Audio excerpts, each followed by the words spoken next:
En fait, comment tu interprètes voilà, ce qui s'est passé depuis 4 jours, hein, donc ces émeutes qui ont éclaté un peu partout en France?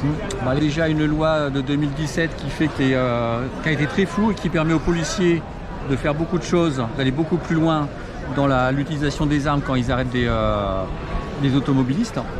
Ce qui fait qu'il y a une multiplication par 5 des morts pour des refus d'obtempérer. Donc il y a eu, je crois, l'année dernière 13 morts comme ça, un par mois. C'est-à-dire qu'avec cette vidéo, on voit la vérité qui arrive. Et c'est pour ça qu'il y a une tension, les gens sont une sorte de cocotte minute. Et là, ça fait une sorte d'explosion quand on a la preuve. Le policier a eu le temps de mentir, de raconter que voilà, ils étaient sur la trajectoire. On a la vidéo où ils disent je vais te shooter, et l'autre qui lui dit shoot-le. Donc là, c'est tellement flagrant que ça provoque l'explosion. La cocotte minute est en train d'évoluer. Parce que ça dure depuis longtemps. Les gens ils vivent ça dans les banlieues, les gilets jaunes aussi, ils vivent ça, les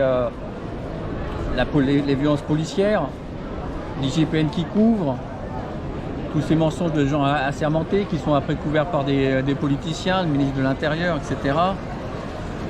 Donc voilà, les gens en ont marre.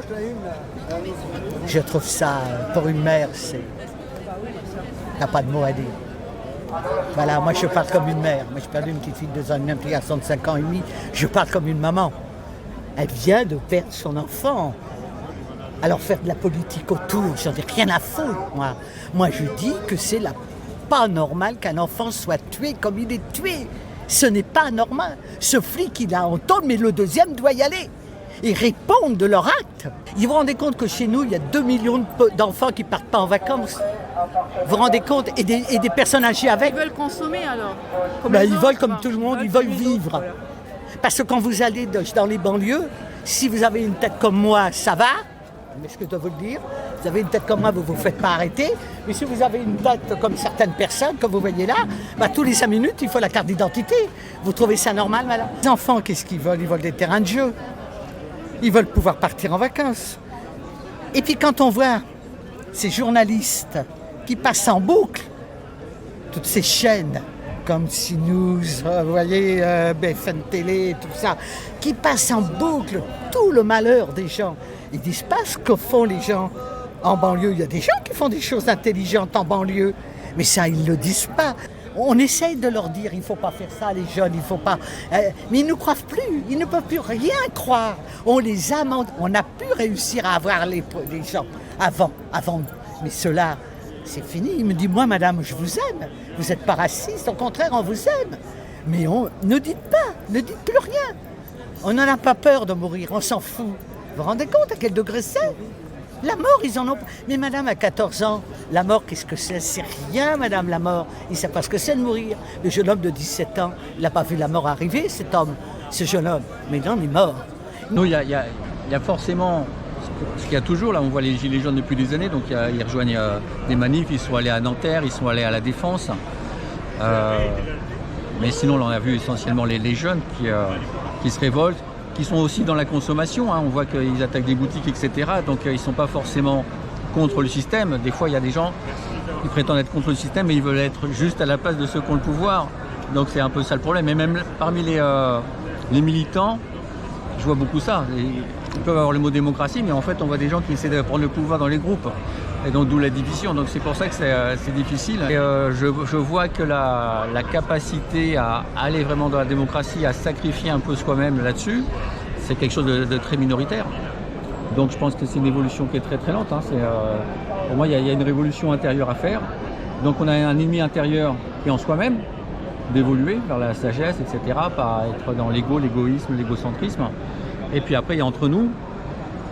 Moi, je crois à des manifestations pacifiques et ludiques. Je pense que pour s'attirer la sympathie, il faut un bloc coloré, avec de l'humour, des gens déguisés, voilà, des chansons sympathiques. Pour moi, c'est ça. Les gens qui crient n'importe, les putains Macron, ou qui disent aux policiers suicidez-vous, etc. Pour moi, ça va rien apporter. Les gens se défoulent, ça leur satisfait aussi, cet exutoire. Mais ça va pas aller loin, je crois pas. Non, mais les gens en ont de plus en plus marre. Les gilets jaunes, ça existe quand même depuis 4 ans et demi, toutes les semaines. On n'a jamais vu ça en France. Donc, c'est vrai qu'il y a un ras-le-bol.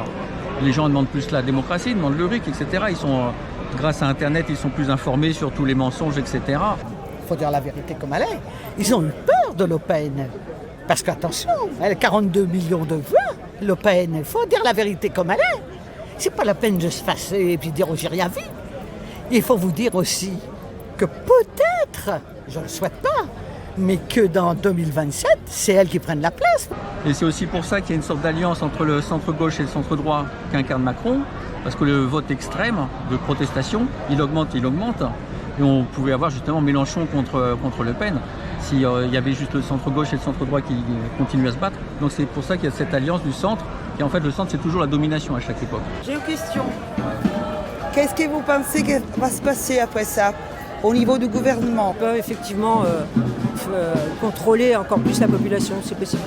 Au nom de la sécurité, Oui, bien sûr, mais ça a toujours été le cas. Ils ont toujours, mais là, il va y avoir il y a toujours une escalade dans ce sens, donc c'est fort possible que ça continue. Ouais. Ils ont peur d'être retournés.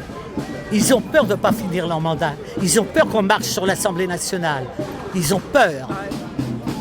C'est ça que j'arrive pas à comprendre dans la France. Il faut un respect pour tout le monde. Nous, les Gilets jaunes, on a un respect. Donc là, pour l'instant, non, je crois que c'est une révolte qui ne va pas aller très très loin prochainement. Après, ça va dépendre de la capacité des gens de s'organiser contre cette oligarchie, mais c'est très très difficile. Hein. Moi, je prends une union démocratique populaire en fonctionnant tel qu'on le veut, c'est-à-dire démocratiquement entre nous.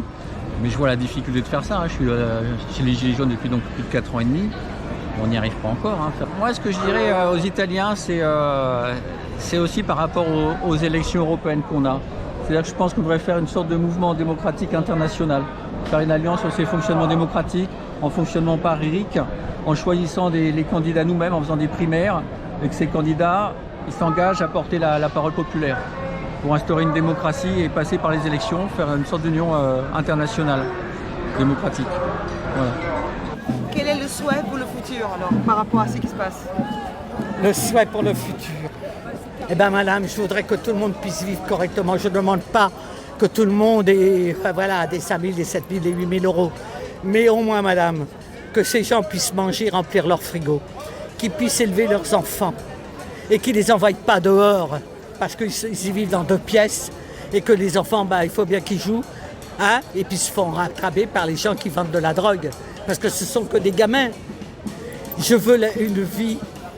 Je ne voudrais pas, avant de mourir, voir la France heureuse. Parce que je l'ai connue.